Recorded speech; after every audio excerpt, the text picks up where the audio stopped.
Баршаңызға сәлем. Менің атым Бекин Омар, және мен Көкшетау қаласындағы физика-математика бағытындағы Назарбаев зияткерлік мектебінің оқушысы болып табыламын. Және осы күннен бастап мен өзімнің жеке блогымды басталғалы отырмын. Және ең алғаш видеомды өмірім үшін, мен өзім үшін ең қымбат, ең құнды дүниеден, өз туған жерімнен бастаймын.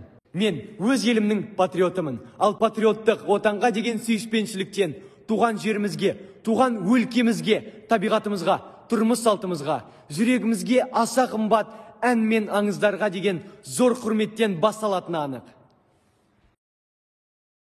Көкшетау пейзаждарының әсемділігін ең алғаш рет Сәкен Сейфуллин өзінің Көкшетау поэмасында сипаттаған еді. Биік шыңдардың ұлылығын, 80 көлдің мөлдірлігін, таулардың жұмбағын, беші қайындардың құпиясын менің жүрегімді дүр сілкіндіреді.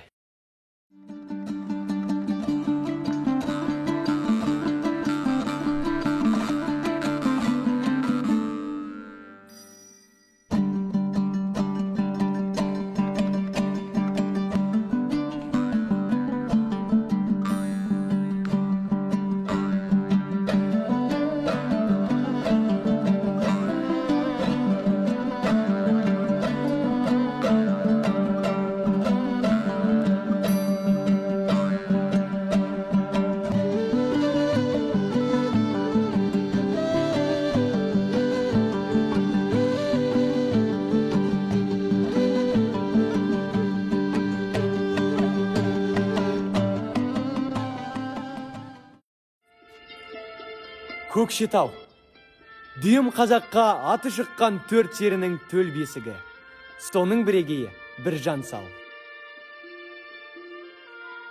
Алға Біржан аға келді, сүйінші!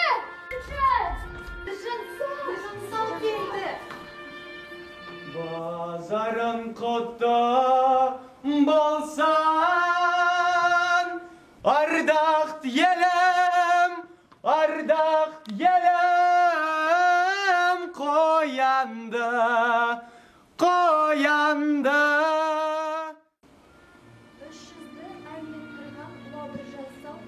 Жүзі күштің қымызға қосылған бал. Сау болсаң да емессің дәмнен үлкен. Бісмилла деп көжеме ерніңді мал. Патшаға басырмаған мен бір сері. Күнде той, күнде думан жүрген жері. Барады сөзің өтіп ләйлім сұрақ. Көжеңді басып әкел бері.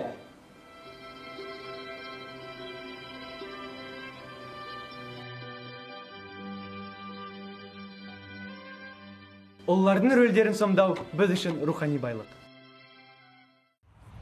Домбыра халқымыздың асыл қазынасы, музыка мәдениетінің басты символы әрі ұлы аспабы екендігі сөзсіз. Он саусағынан өнер тамған, бүлкілдеген көмейінен ән шығарып, ақындар мен жыршылар домбыра арқылы талай халықты аузына қаратты, ұрпақты ұлттық дәстүрмен тәрбиеледі.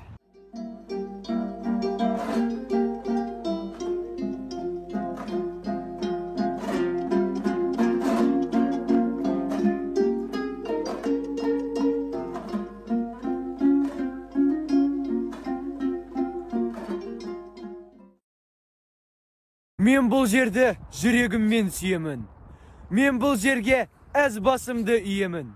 Бабалардан қалған мұра, құт мекен, Көкшетауым, қасиеттім киелім. Әрбір адам үшін туған жер ол ең киелі, ең қымбат, жүрегімен аса жылу қабылданатын зат.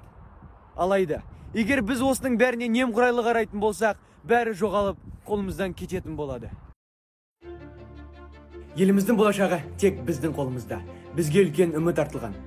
Назарбаев зияткерлік мектебінің оқушылары білім мен біліктілікті арттыруға және елімізді келінен тануға мүмкіндік беретін ауқымды жобаларға белсене қатыса отырып, туған жеріміздің барлық құндылықтарын сақтау үшін аянбай еңбек етуде. Бүгін бітіруші сыныпта оқи жүріп, туған елге тағзым жобасымен шабыттана отырып, мен әлеуметтік және экологиялық мәселелерді шешу үшін түрлі идеяларды іске асырып дамытудамын.